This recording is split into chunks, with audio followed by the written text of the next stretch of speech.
Hello friends, welcome to the world of Chhuti Presents Escape into Audio Stories in English. We will read stories primarily of India, Pakistan, Bangladesh and Southeast Asian origin and in English language. We'll try to read in neutral accent as much as possible and with our best attempts. We will focus on literature for kids and children. Today we are going to read Letters from a Father to His Daughter by Jawaharlal Nehru.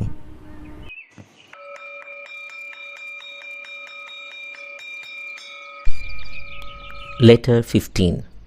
The Patriarch. How he began. I am afraid my letters are getting a little complicated, but the life we see around us is itself very complicated. In the old days, it was much simpler, but we are now considering the time when complications first began.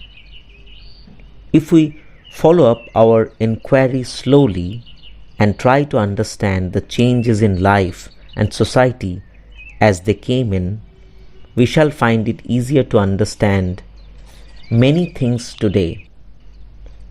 And if we do not try to do so, we shall never be able to understand all that is happening around us.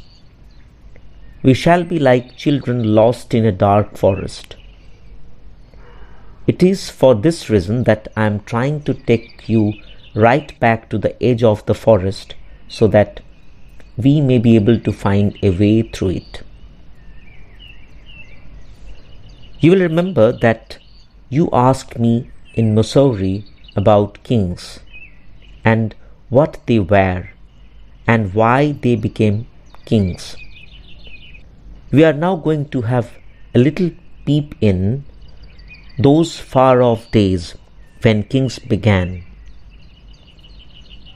They were not called kings to begin with, but if we try to find out something about them, we shall know the origin of kings. I have told you already about the formation of tribes. When agriculture came and there was some division of work or labor, it became necessary for some person in the tribe to organize the work. Even before this, the tribes wanted someone to lead them to battle against another tribe. The leader was usually the oldest man in the group. He was called, or rather we call him now, the patriarch. As the oldest, he was supposed to be the most experienced and to have the most knowledge. This patriarch was not very different from the other members of the tribe. He worked with the others, and all the food that was produced was divided between all the members of the tribe. Everything belonged to the tribe. It was not like we have now, each person having his separate house and money and many other things. Whatever a man earned was divided up as it all belonged to the tribe. The patriarch, or the organizer of the tribe, did this dividing. But changes came in slowly. There were new kinds of work, especially on account of agriculture, and the patriarch had to spend most of his time in organizing and seeing that work was properly done by all the members of the tribe. Little by little, the patriarch gave up doing the ordinary work or labor of the people. He thus became quite different from the rest of the people. We see now another kind of division of work or labor. The patriarch doing the organizing and ordering people about, and the other people working in the fields and hunting and going to battle and obeying the orders of their leader, the patriarch. If there was a war or a fight between two tribes, the patriarch became even more powerful. For in wartime, it was not possible to fight well without a leader. So the patriarch became very powerful. As the work of organizing increased, the patriarch could not do it all by himself. He chose other people to help him. So we have many organizers, but of course the patriarch was the chief. The tribe was then divided up into organizers and ordinary workers. Men were no longer more or less equal. Some men who were the organizers had power over the other men, who were the ordinary workers. We shall see how the patriarch developed in our next letter.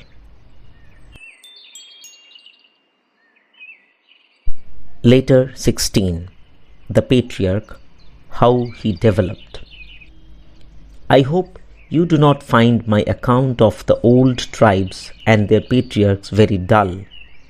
I told you in my last letter that everything in those days belonged to the whole tribe and not to each member separately.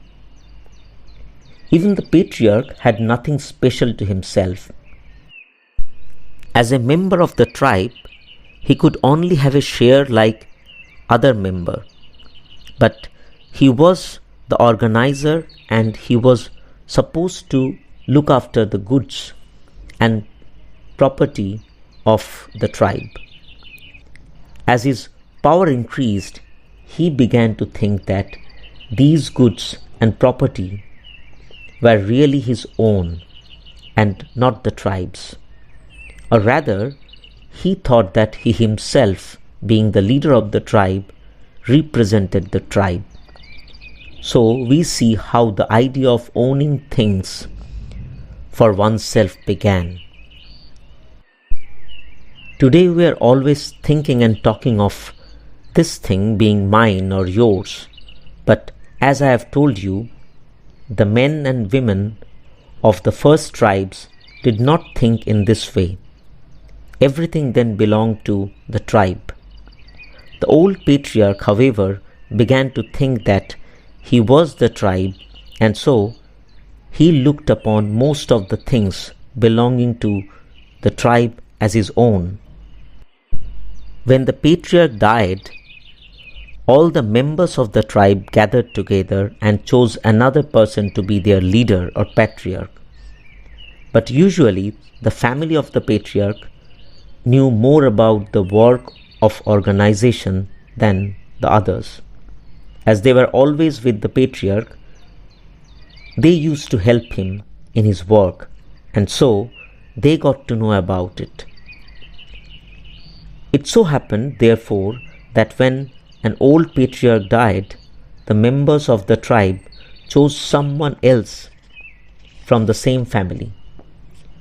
So we find that the patriarch's family became different from the others, and the tribe always chose its leaders from this family.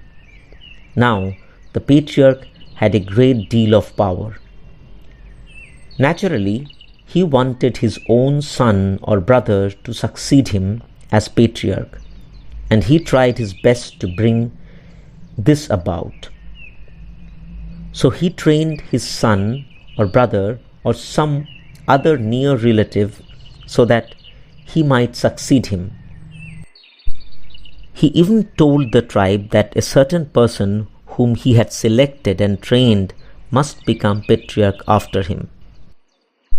Perhaps to begin with, the members of the tribe did not like being told so, but they soon got used to it and always did what the patriarch wanted them to do. There was practically no election or choosing of a new patriarch. The old man had already decided who was to be his successor, and this man succeeded. So we see that the office of the patriarch became hereditary. That is, it remained in the same family and went from father to son or some other relative. The patriarch now was quite sure that property and things belonging to the tribe were really his own. Even when he died, they remained in his family. We see how the idea of anything belonging to me or you started. There was no such idea to begin with. People all worked together for the tribe and not for themselves. If they produced a lot of food or other things, everybody in the tribe got his share. There were no rich or no poor in the tribe. They were all sharers in the property of the tribe. But as soon as the patriarch started grabbing at the things belonging to the tribe and calling them his own, we begin to get rich people and poor people. I shall have something more to say about this in my next letter. Hello friends, you are listening to Letters from a Father to His Daughter by Jawaharlal Nehru. Please tune into Chhuti Presents Escape into Audio Stories for other episodes. Till then, goodbye and stay in touch.